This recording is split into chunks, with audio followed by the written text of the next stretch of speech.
أهلا بيكم في حلقة جديدة من قعدة روقان، ويلا نبدأ حلقتنا. في سؤال بسيط بس كل ما تفكر فيه تكتشف إنه أعمق بكتير مما يبدو.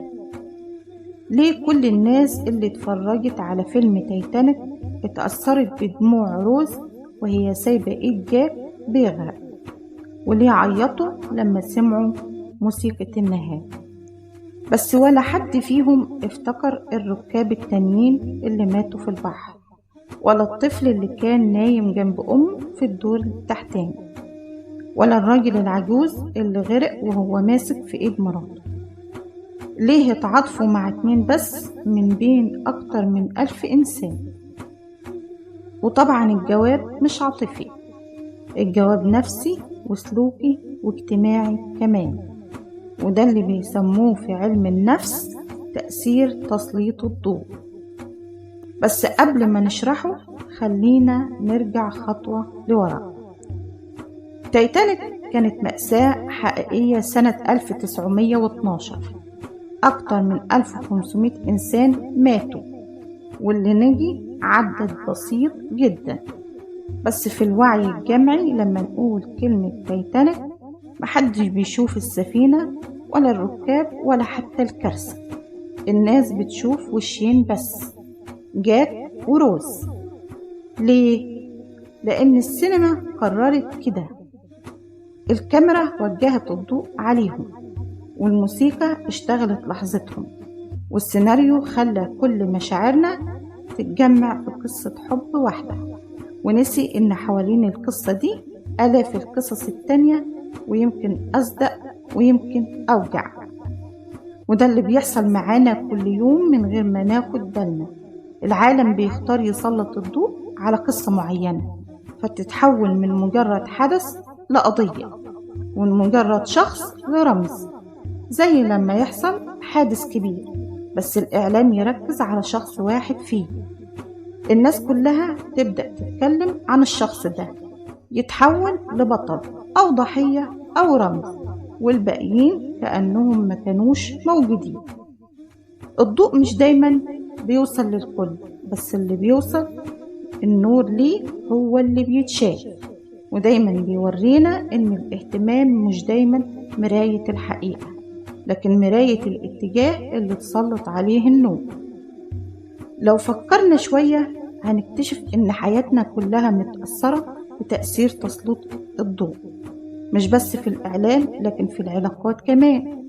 يعني مثلا في أي مجموعة أو شغل أو حتى صداقة، في دايما حد عليه الضوء أكتر، بيتسمع كلامه وبيتشاف إنجازه وبيتاخد رأيه، وفي غيره بيشتغل ويتعب بس في الظل.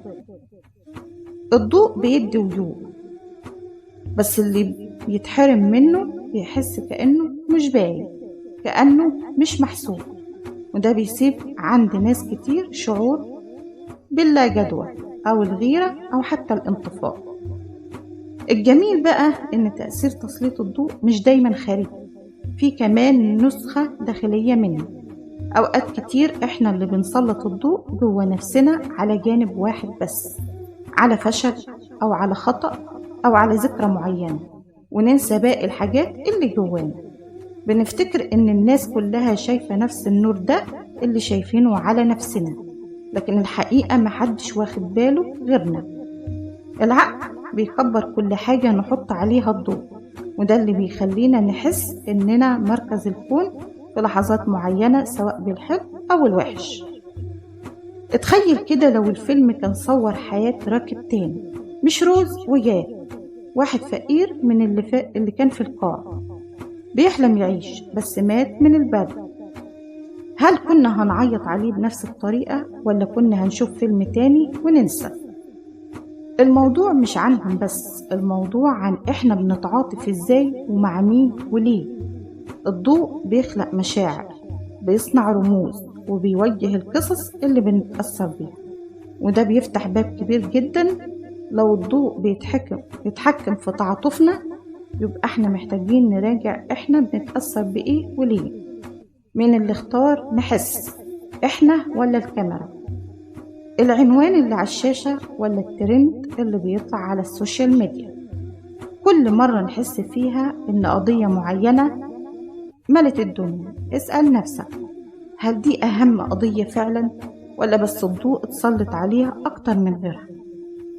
احنا محتاجين نعيد توزيع النور، نسلط الضوء على اللي مش متشاف، على الناس اللي بتشتغل في صمت، على القلوب اللي بتدي من غير ما تاخد، على التفاصيل الصغيرة اللي بتعدي وسط الزحمة. لأن العالم مش دايما عادل في توزيع الضوء، بس احنا نقدر نكون أكتر وعي بالنور اللي بنمشي وراه. في النهاية القصة مش عن تيتانيك ولا عن جاك وروز، القصة عننا احنا، ازاي بنقرأ اللي شايفينه، وازاي بنقرر نوجه مشاعرنا، وازاي ممكن مجرد ضوء صغير يغير الطريقة اللي بنشوف فيها الحقيقة كلها. خليك فاكر دايما، مش كل اللي في النور هو الأهم، ولا كل اللي في العتمة أقل قيمة. في قصص عظيمة ما وصلهاش الضوء، بس ده ما قللش من عظمتها، هو بس خلاها تنتظر حد يشوفها. كنت معاكم، ودي كانت قعدة روقان عن تأثير تسليط الضوء. لو الحلقة لمستك سلط الضوء عليها وابعتها لحد محتاج يسمعها، لأن كل نور بيتنقل بينور حتة جديدة في العالم.